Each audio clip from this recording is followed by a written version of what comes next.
नमस्कार, मी पंजाब डक हवामान अभ्यासक। आज आहे 14 ऑगस्ट 2024। आजपासून परत शेतकऱ्याला सांगतो, ज्यावेळी समजा एखादं लाईट नसली, सॅटेलाइट जर बंद पडलं तर निसर्ग कसा अंदाज देतो तुम्हाला ह्या याच्यानुसार दाखवणार आहे। तर तुम्ही बघा, आज दिवस मावळत असताना असं लाल आभाळ झालेलं आहे, तांबडं झालेलं आहे। असं झाल्याच्या नंतर जवळपास 72 तासामध्ये त्या ठिकाणी पाऊस येतो, म्हणून हा अंदाज निसर्ग देऊन जातो।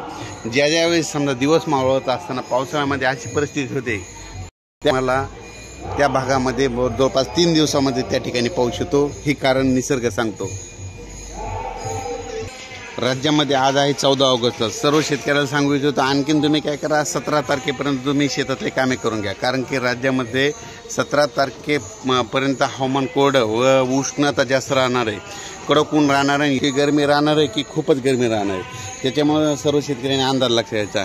आणि आता म्हणजे राज्यात आता म्हणजे 17 तारखेनंतर मग राज्यामध्ये पाऊस येणार आहे, म्हणून हा अंदाज लक्षात घ्यायचा। तर राज्यात तरी पण सांगायचं झालं तर विभागावर बोलू तर सुरुवातीला काय आपण पूर्व विदर्भात बघू। आज हे 14, 15, 16च्या दरम्यान पूर्व विदर्भामध्ये जवळपास चंद्रपूर, नागपूर, त्याच्यानंतर यवतमाळ, नांदेड, बिलोली आपण सांगितलं होतं की तसंच लातूर, अहमदपूर, तसेच सोलापूर या भागापर्यंत ह्या 2-3 दिवसामध्ये पाऊस येणार आहे, म्हणजे तिकडल्या भागामध्ये। पण त्याच्यानंतर राज्यामध्ये मराठवाड्यामध्ये देखील स्थानिक वातावरण तयार होऊन रात्रीच्याला बी पाऊस येणार आहे, म्हणून ही अंदाज लक्षात घ्यायचा। म्हणजे सर्वदूर पडणार नाही, फक्त तुरळक ठिकाणी पडणार आहे, म्हणून हा अंदाज लक्षात घ्यायचा। पण राज्यात एकंदरीत परिस्थिती उत्तर महाराष्ट्राकडे आता 14, 15, 16, 17 पण जवळपास 22 ऑगस्टपर्यंत सूर्यदर्शन राहणार, कडक राहणार आहे। गरमी पण खूप राहणार आहे, अशी गरमी राहणार आहे की जशी मुंबईला जशी असते गरमी तशी गरमी जाणवणार आहे, म्हणून हा अंदाज लक्षात घ्यायचा। त्याच्यानंतर पश्चिम महाराष्ट्रात देखील त्याच्यानंतर सातारा, सांगली, सोलापूर, कोल्हापूर त्या भागात देखील आणखीन 3 दिवस म्हणजे 17 तारखेपर्यंत 14, 15, 16, 17 ऑगस्टपर्यंत कडक ऊन, गरमी खूप राहणार आहे। आणि त्याच्यानंतर 18च्या नंतर सांगलीकडे देखील पाऊस पडणार आहे, म्हणून हा अंदाज लक्षात घ्यायचा। जर पश्चिम महाराष्ट्रात सातारा, सांगलीकडल्या शेतकऱ्यांनी आणखीन एक काळजी घेण्याची, कारण की परत एकदा पुन्हा आणखीन एकदा जोराचा पाऊस पडणार आणि पुन्हा पूर परिस्थिती येऊ शकते, म्हणून हा एक अंदाज सर्व शेतकऱ्यांसाठी देत आहे।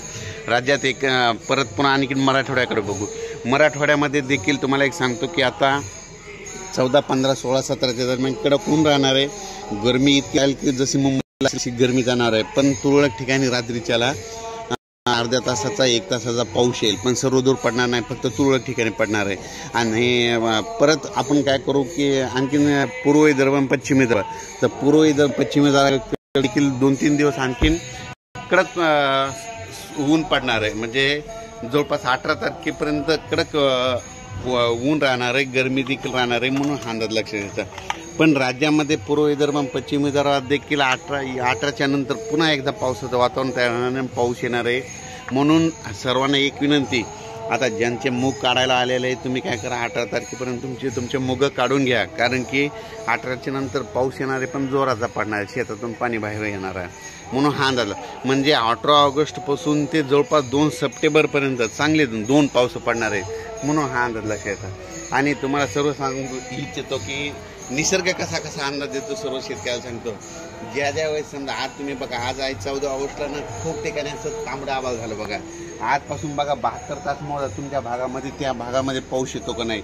जिथं जास्त तांबडा आभाळ दिसेल त्या भागात जास्त पावसाची हजेरी लागते, म्हणून हे अंदाज तुम्हाला निसर्ग सांगतोय, म्हणून हे तुम्हाला एक माहीत असं म्हणून खास करून परत एक कालच अंदाज दिला होता, पण परत एक आज देत आहे।